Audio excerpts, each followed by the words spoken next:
Welcome to EDU TV with 4.5 lakh plus viewers and over 1,500 educational repositories across the world. The founder is Mr. Pranav Guhathakarada and co-founder is Ms. Tanya Sefi from India. Hello everyone and welcome to our program. It's a matter of principles. Today, we are joined by school leaders from across the world to discuss the topic. The relentless pursuit of high marks often leads to neglect of holistic learning. As we all know, education plays a vital role in shaping the future of our society. And with the increasing pressure on students to perform well academically, it's important to take a step back and examine the impact of this pressure it is having on their overall development. Our panelists today are experienced educators who have dedicated their lives to the field of education. They come from different parts of the world and have different perspectives on the topic. Thank you so much. Thank you so much, Pranavji. It's actually an honor for me to be amongst so many interesting and extremely profound set of education leaders, I would say.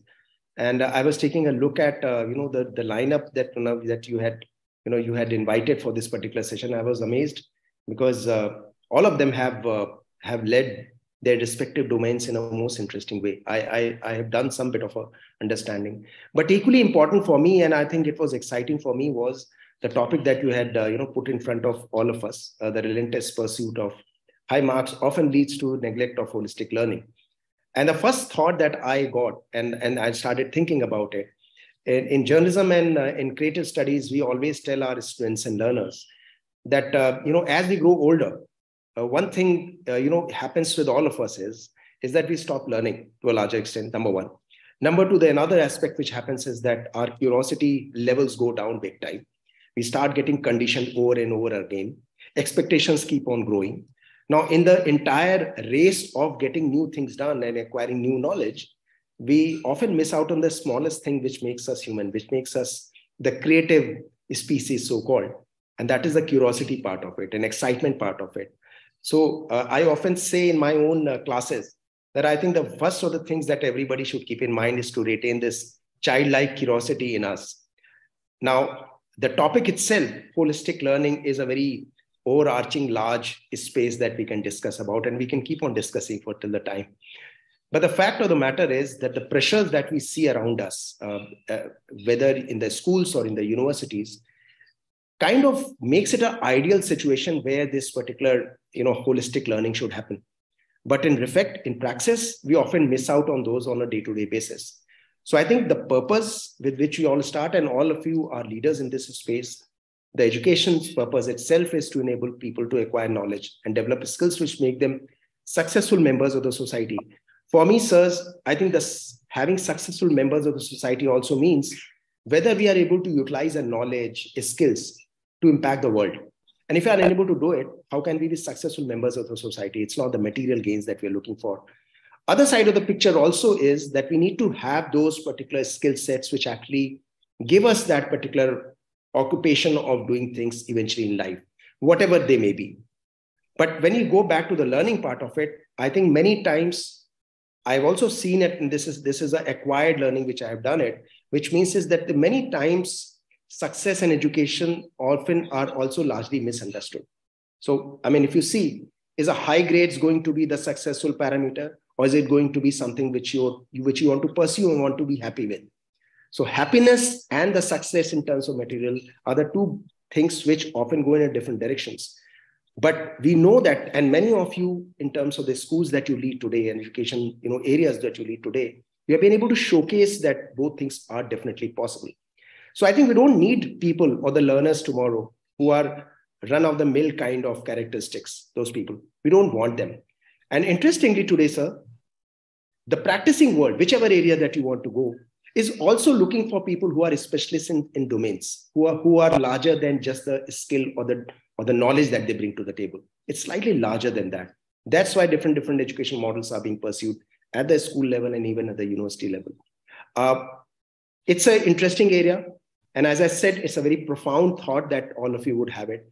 What I wanted to do is I wanted to start this session by inviting each one of you to, put your thoughts on the topic. Ajay sir, I would want to know your views on this particular, area that we are discussing and throwing your points.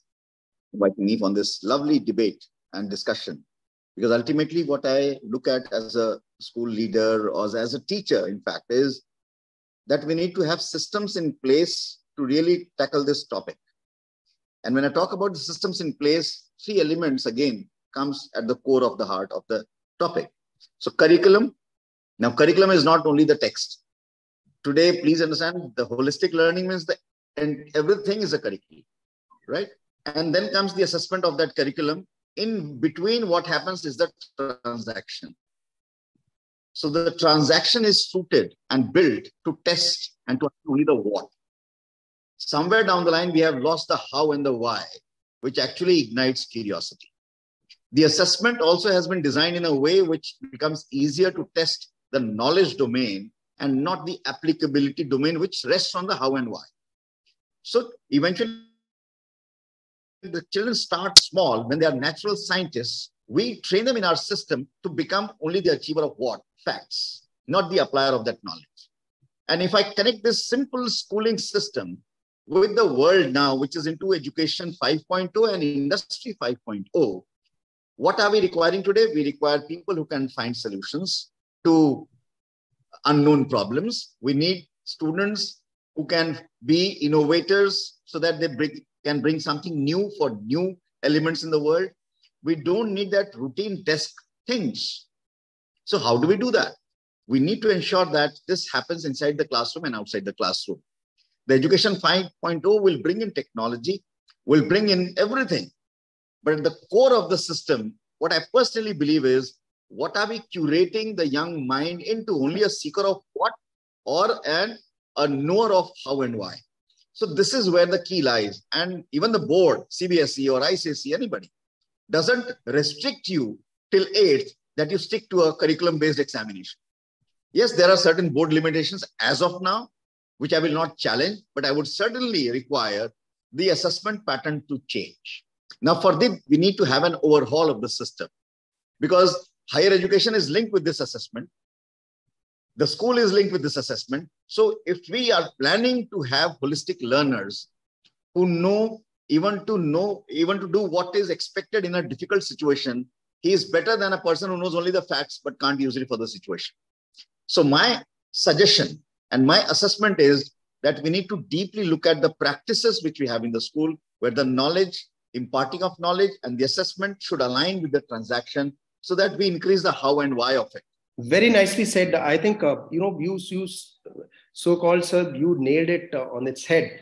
The reason is also because if we are reimagining education, when I say reimagining, it's not about, changing every dynamics of it, but eventually trying to understand why this education for what. So there's a purity of knowledge that all of you say many times. So obviously that is very important. But I think what is very important, and we all see in our schools and even in universities, I see, that the moment you give them a challenge, the learners get a challenge. They see they are connected to the realities of life and see that there are problems, the hot spots, as we say. And if they're able to align, like you rightly said, align the learning which is happening, whether it is curriculum, practices, assignment, whatever you say, they're able to relate it very well. I mean, that's why our teachers also used to say when I was in the school, is that every child has that particular perspective of aligning things. It's only the moment we start conditioning them, pushing them into this rat race of grades and everything, they start losing out on that sense of curiosity, sense of imagination. And I think that's where the entire momentum shifts. Very well said, sir. Absolutely correct. I think very nicely said it. In fact, sir, I was, as you were speaking, my mind was going back to something that we do it in our university. We have created the 4 pillars of actually action for us. And one of the pillars obviously is the student centricity, which means the student should be leading and doing things how they want to change the world. Another one is obviously, sitting here in India, I think look at it from an internationalization perspective. But internationalization, I don't mean it from an admission perspective. It means, can we open up the world for these students? So whatever we have to do it. And the third aspect is getting the industry. I think somebody talked about very nicely. How do we get the industry in the real world into the campuses? I think that's another way. And I think Ajay sir rightly said it, the kind of example that you quoted. That's another very, very interestingly. And one of the points which I've always felt holistic learning, it kind of elevates it, is this multidisciplinarity and cross-functional understanding. Ajay sir said in that particular project that he gave, the maths, geography, everything came together. So I think that's a brilliant way of demonstrating how this holistic thing happens. Ajay sir, I know that Dinisha ma'am and Deepika ma'am, I believe, have left. They're not, I can't see them on the screen. But Ajay sir, if you can sum it up for us, and then I'll close this particular discussion, sir. The road ahead is very clear for us because as educationists, we do realize this. But as educationists, we need to handhold and have teachers who are trained to deliver. Because I firmly believe the child is not a failure. We fail to provide that opportunity to the child. So are we providing that opportunities? Are we just not as teachers, killing the child when we say, you didn't write what I expect to write? Now that's criminal for me. Give that space to write a new idea. Judge it. You see, you judge it, evaluate it. And yeah, marks is something which is an outcome. So if you know language, if you know numeracy, if you know fluency, you will get the marks. Marks is an outcome. So my whole approach would be to sum it up. Let us focus on the process, the doable part of it, make it real time, make it problem solving skills. And I think the children will really do better. Absolutely correct. Very well said, sir. And thank you so much for summing it up for us. I think, as I said right in the beginning, it's such a vast and profound topic to discuss on. And with so many of you who do it on an everyday basis, I think it would have been, Pranavji, it would have been wonderful to have it slightly longer, maybe 2 hours, only then it works. But having said that, I think, to have the top line thoughts from each of these, academic leaders, not just from India, but also from outside, was, I believe, very useful. I really wish that we are able to kind of encapsulate all these top line learnings. Pranavji, if you are able to share it back with all of us, it would be a good idea to kind of capture it at our own end and see where exactly we can do it on a micro level. And then, as Mr. Bhatt said, everybody needs to come together and to see whether we can take a good pathway towards holistic learning. So thank you so much, sirs, to all of you, to Deepika ma'am and Dinisha ma'am, who actually came out of their own schedules and be with us. Thank you to all of you. And Pranav, thank you so much for us. And from my side, inviting me also as a part of this particular debate, or I would say discussion rather. Thank you so much.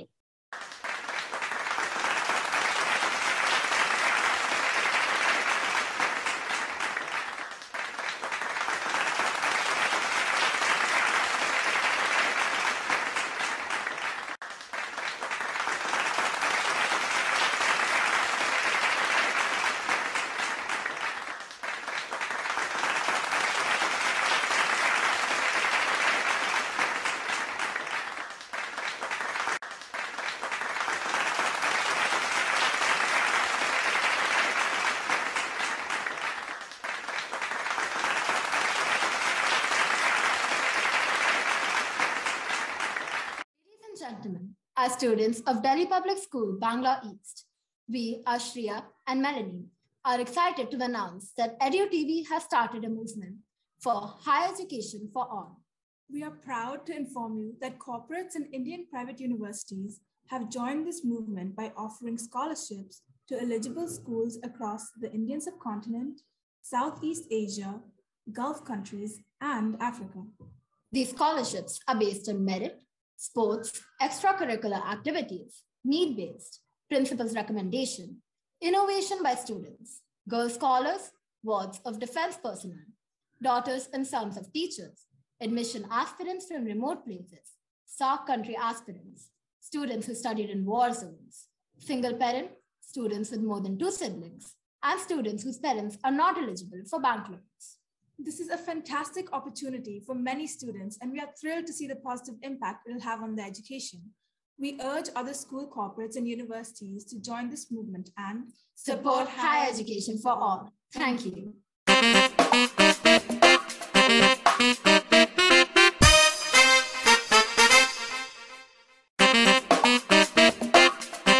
Welcome to EDU TV with 4.5 lakh plus viewers and over 1,500 educational repositories across the world. The founder is Mr. Pranav Guhathakurata and co-founder is Ms. Tanya Sethi from India.